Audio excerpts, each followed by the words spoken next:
Hello friends, welcome back to our channel daily blogs. Last week video అనమాట.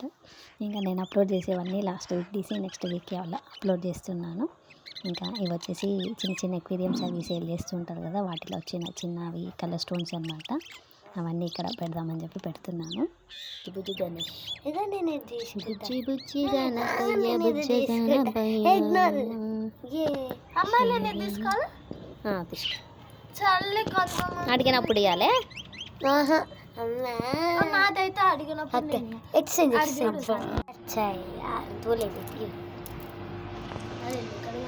అమ్మ 2 తీసుకుంది.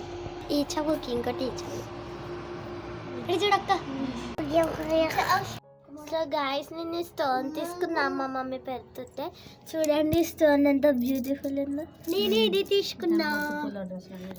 Same ఉంది, వద్దు. నేను ఇది తీసుకుంటా. ఖరాబ్ అయిన స్టోన్స్ మా మమ్మీ సర్ప్రైజ్ చేసింది. చూడండి ఎంత బ్యూటిఫుల్ ఉందో.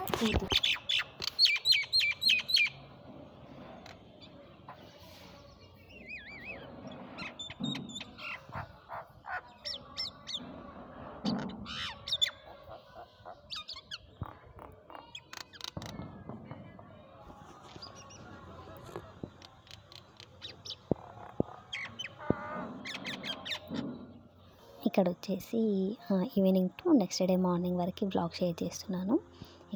ఏంటంటే ఇవి పెసళ్ళు, శనగలు, రాజ్మా ఇవన్నీ నానబెట్టాను అనమాట. అంటే మల్టీగ్రెయిన్స్ ఇంకా ఉన్నాయన్నీ నానబెట్టేసిన. రాజ్మా అయితే కొన్నే వేసాను, మరి అంత ఎక్కువ వేయలేదు, జస్ట్ పిడికెడు వేసాను అనమాట. అందులో ఎక్కువగా పెసళ్ళు ఉన్నాయి, శనగలు కొన్ని వేసాను అనమాట. వీటితో పునుగులు కానీ దోశ అలా చేద్దామని చేస్తున్నాను. మినపప్పు పిండి ఏంటంటే నేను ఇడ్లీ పిండి చేసినప్పుడు కొంచెం పక్కకు తీసి పెట్టిన, ఇట్లా వడలకు కానీ కొంచెం మళ్ళీ తర్వాత దోశలకు వేయచ్చు అని. ఇంకా ఇది వచ్చేసి నెక్స్ట్ డే మార్నింగ్ పిల్లలకి లంచ్ బాక్స్కి ఇలా పునుగులు చేసి పెట్టాను. దోశ వేద్దామనుకున్నా, మళ్ళీ ఒక 2 days ఆగి దోశ వేద్దామని చెప్పి పిండి కూడా కొద్దిగా తీసి పెట్టాను. చట్నీ అయితే ఇంకా పల్లీలు పుట్నాలు వేసి చేశాను.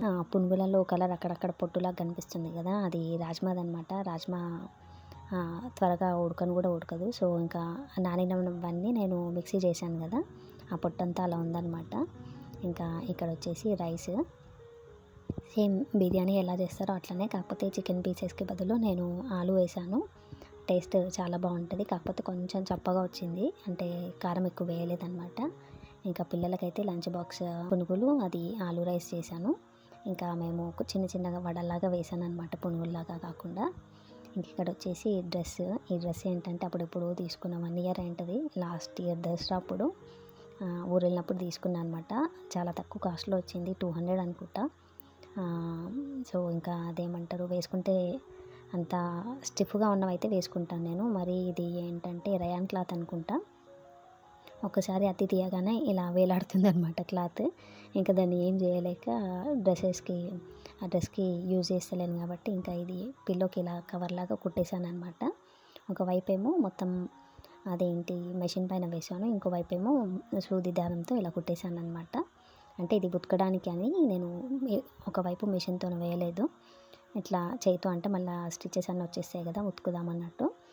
ఇంకా 2-3 సేమ్ ఇలాంటివి డ్రెస్సెస్ వేసుకొని ఉంటాయి కదా, కొంచెం మంచి డిజైన్ ఉన్నాయి చూసి కుడదామని అలా తీసి ఉతికేలాగా కుట్టాను. ఇప్పుడు డ్రెస్ది ఫ్రంట్ బ్యాక్ సైడ్ ఉంటుంది కదా, ఫ్రంట్ది ఒకటి పిల్లోకి, బ్యాక్ది ఒకటి పిల్లోకి అలా అయ్యిందనమాట. ఇంకా పైన హ్యాండ్స్ అవన్నీ ఉన్నాయి కదా, దాన్ని కూడా వదలలేదు. అంటే అసలు ఒక్కసారి వేసుకొని ఇంకా ఉతికి పెట్టేశాను. ఇంకా క్లాత్ చిన్నగా అయిపోయిందనమాట, అంటే సింక్ అవుతుంది కదా, సో అట్లా. ఇంకా అందుకని దాన్ని కూడా పైన ఉన్న దాన్ని కూడా హ్యాండ్స్ అంతా జాయిన్ చేసేసి ఇలా హెయిర్ బ్యాండ్ కుట్టేశాను. ఇంట్లో ఏవి కుట్టినా కూడా కొంచెం క్లాత్ మిగులుతుంది కదా, ప్రతి క్లాత్తో ఇలా హెయిర్ బ్యాండ్స్ అవన్నీ కుడుతూ ఉంటాను అనమాట. ఇప్పటికీ ఒక 50 వరకు అయ్యి ఉంటాయి హెయిర్ బ్యాండ్స్. నార్మల్గా అయితే ఇవి బయట కొన్నాను, కొంచెం మంచిగా ఫ్యాన్సీగా అనిపిస్తే తీసుకుంటాను. డైలీ వేర్కి అయితే ఇలాంటి క్లాతే మొత్తం యూజ్ చేస్తూ ఉంటాను అనమాట. ఇంక ఇక్కడ వచ్చేసి మా పాపకి స్కూల్లో న్యూస్ పేపర్ ప్రాజెక్ట్ ఇచ్చారు. దాన్ని ఎంత కష్టపడి చేసిందో అసలు. వాళ్ళకి మోడల్ ఏదో న్యూస్ పేపర్ పెట్టారు, సో సేమ్ దానిలాగానే చూసి అవి ఏవేవో కరెక్ట్గా మ్యాచింగ్ అయ్యేటట్టు వైట్ ఉన్నాయి, కరెక్ట్గా న్యూస్ పేపర్లో వచ్చేలాగా కరెక్ట్గా వైట్గా మ్యాచింగ్ అయ్యేలాగా అవన్నీ కట్ చేసేసి అవేవో క్రియేట్ చేసి రాస్తుంది. ఇక్కడ బ్రేజా కార్ వచ్చేసి 5% డిస్కౌంట్ అంట, ఇంకా తను ఏదో క్రియేట్ చేసిందనమాట. ఓకే అండి, ఇవాళ వీడియో అంతే. చూసారు కదా, నచ్చితే లైక్ అండ్ సబ్స్క్రైబ్. రేపు మళ్ళీ కొత్త వీడియోతో మళ్ళీ కలుద్దాం. Okay friends, bye.